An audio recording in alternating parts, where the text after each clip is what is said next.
And by the way, I said I was going to give a special shout out. Give it to me. Joe Kelly from Richmond, California. Not the Joe Kelly, the reliever. No, not that Joe Kelly. Who blows kisses at the opponents. Yeah, not that Joe Kelly. Joe Kelly, Richmond, California, sent me a book, Dads and Daughters, How to Inspire, that's cool. Understand and Support Your Daughter.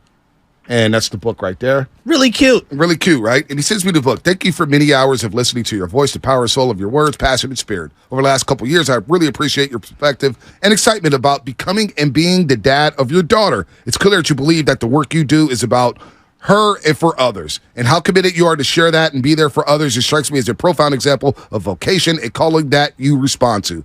As a 5-time college dropout, I became a journalist at the only radio station in Marshall, Minnesota. Wow. At their 6-month broadcast course. That intensive deadline writing deal eventually led to opportunities to write for publications and eventually books. It's sort of the reverse of your path from print to broadcast. As the journalist, father of 2 daughters, I wondered whether other men had something like my experience of being affected and changed as a man because they have a daughter. This led to interviewing a slew of dads, stepdads, and a few daughters about that. The result is the enclosed book. Full disclosure, it was published 22 years ago, but I still believe it captures the power and potential of daughter-father relationships. He says, please don't feel any need to read it. I will read this book because I want to see what it's about. You took the time out to write this beautiful letter and send me this book, so I will read it. But I wanted to shout you out yesterday, and I left the book on my couch. So Joe Kelly, he says, your spirit impacts people. Thank you. If I Very cool. Any service to you, please let me know. All the best. The Fellowship of Fathers, Joe Kelly, Richmond, California. JoeKelly3@gmail.com. So this really touched me to soul on Friday to send me this book. These are the little things, and this is why I love the morning roast. Yeah. This is why I love our roasters, because little things like this really touch me. It's not about the love on Twitter, about clicks or anything like that. Little things like this really matter, man. Wait. Shout out to Joe Kelly. You're not doing it for the clicks like Dion? No, Dion's not doing it for the clicks. I don't know what Lanny's talking about. Dion's trying to win, too. He's just trying to change the game. The clicks are coming.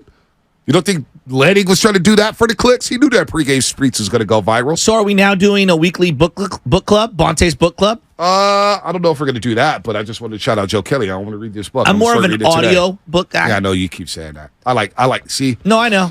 We're the different. smell of paperback. Yeah, we're different. I like to fold laundry while I'm, listening to a good book podcast thingy, whatever they're called, audio book. Yeah, no, I like to read and turn the pages, and it really gets me going. And then you get the race. Rainbow. You look at the end, you're like, okay, there's 240 pages, right? And you start getting into it. Reading puts me to sleep. Oh, I love reading. Just like Purdy loves reading a defense, right?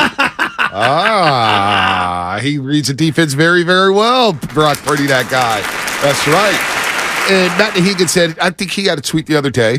Wait. The boss tweeted? Yeah, I mean, he tweets all the time, right? Whoa. But he had a tweet saying, I'm not sure I'd take 8 quarterbacks over Brock Purdy. Then I'm listening to Steiny Guru yesterday who said, Brock Purdy's getting lucky. Well, you know what? All the great quarterbacks get lucky. You need a little luck along the way.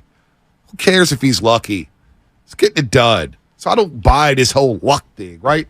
But, there's a lot of people who are non-believers, as Deion Sanders would say, to tie it back to primetime. There's the non-believers, and there's the believers.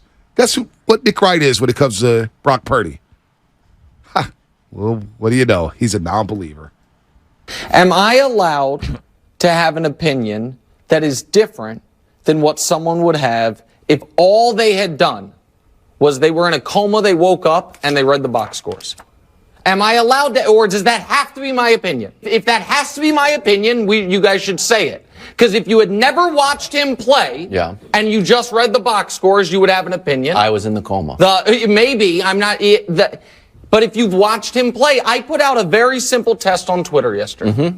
And I said, hey, do me a favor, America. Get a little sheet of paper, put check marks for plays, throws, where you go, yikes, that was bad. And check marks for throws where you go, wow, that was great. And I ended up doing it, and I came along what I think most people did. About 5 yikes and 2 wows. 5 yikes and 2 wows in a football game. I do that with Kirk Cousins every game. He still throws for 300 yards, and people still say Kirk Cousins should be on the 49ers to lead them to a Super Bowl. How many times I say yikes when he plays a game of football? How many times I say yikes yesterday with Jalen Hurts? How many times I say yikes yesterday with Matthew Stafford? He threw some bad passes. Right. Matthew Stafford, I say yikes. Well, and I would also say that, wow plays doesn't mean that you're winning. No, it doesn't. Right? Like, Tom Brady, how many wow plays honest to God, how many wow throws did Tom Brady have? Or did he just hit guys, On the seam, on the edges, underneath. He made the ordinary play. Think about it in your mind. Close your eyes. Think about the Super Bowl where they came back 28-3 against the Atlanta Falcons. One of the seminal moments in his career. When I think of it, it's checkdowns to the running back. James White. 14 catches in that game. A couple of passes to the tight end. An unbelievable catch by Julian Edelman. Yes. It was a better play by Edelman than a throw by Brady, right? It was David Tyree times 2, if you really think about it. So, and the biggest wild play came from Dante Hightower forcing a fumble on Matt Ryan. Since when do you have to be the wow guy? Like Tim Duncan made an entire career of being the big fundamental and having 0 wow plays. I don't know. Maybe the greatest power forward ever? Yeah, maybe. Just maybe. I'm just, since when do we need to be wow? Like, I don't know. I think there's Buster Posey. Did he do the wow? Had a couple wow, the grand slam against Cincinnati, but not a lot of wow. Just played consistent baseball. Was this just made winning plays? Exactly. I don't know. I don't understand why we have to do the wow. I know the highlight is everything in sports now, but when you have highlight players all across the board, you just got to be doing your job. And that's what I think Brock Purdy does. And to me, forget the wow play. How many times does he do the right play? I'm going to give Jalen Hurts credit because, look, we got a beef with the Philadelphia radio, the 94 WIP guys and the fan base. But Jalen Hurts is a stand-up guy. I would love him to leave my locker room. Jalen Hurts is a really son of good a coach. Kid. Son of a coach. A hard the way worker. He handled the Yeah. Alabama situation, getting benched in the national championship game, and still doing an interview after the game and being happy for his teammates. He told Howard Eskin, I think it was Howard Eskin talking to him last week, and he tells, when did the main thing not become winning? The main thing is winning, right? Uh-huh. That's what it's all about. Not the yards, not the touchdown passes, not the, hey, we're going to blow this. It's about winning. At the end of the day, it's about winning. Was Greg Maddux a wow guy? No. He threw 90? 91? I mean, right? It just located and got outs.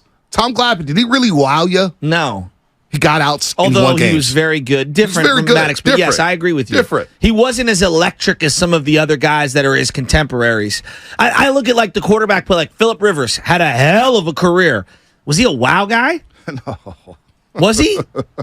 Phillip Rivers? No. The only thing you said wow at is his trash talk. Well, and his toughness. Right. And his toughness, right? Like, so, I mean, I think there's a lot of examples. I think the greatest quarterback of all time in Tom Brady or Joe Montana, there weren't a lot of wow plays per se. I get where he's coming from because Mahomes has changed our mind as to the position, but I think you can win a ton of games just being more ordinary than wow. You know what I say wow at? Brock Purdy walking off a football field undefeated. Well, so far. And he will lose a game at some point, but I say wow at, wow, he's playing it out. I say wow at, wow, Niners got a quarterback. Let me give you a guy I'm not worried about him in a big game. A wow in the other direction. And I say wow a lot because he's physically a freak. Carson Wentz is unemployed right now, and he is the king of the wow play, but both positive and negative. You know why he's unemployed? He can't make the ordinary play. Nope. And he can't connect with his teammates. So I that's don't know. What I say wow at. Nick Wright. No, but you know what you got wow? You don't need the quarterback to be wow on his football team. You know who wows you? Deebo Samuel. CMC. Christian McCaffrey. George Kittle. Brandon Ayuk. Yeah. Nick Bosa. Fred Warner and Drake Greenlaw. Yes. Talanoa Hufanga. So you got wild players in your team. Just so happens to be not like you look at the New York Giants. We played the New York Giants last week. Phil Simms wow a lot of people during that heyday. No, he won a lot of games though. Won a lot of games. You know what I'm saying? Great point. Outside of Mark Bavaro, can you name a wide receiver the New York Giants had? A bunch of no names. No.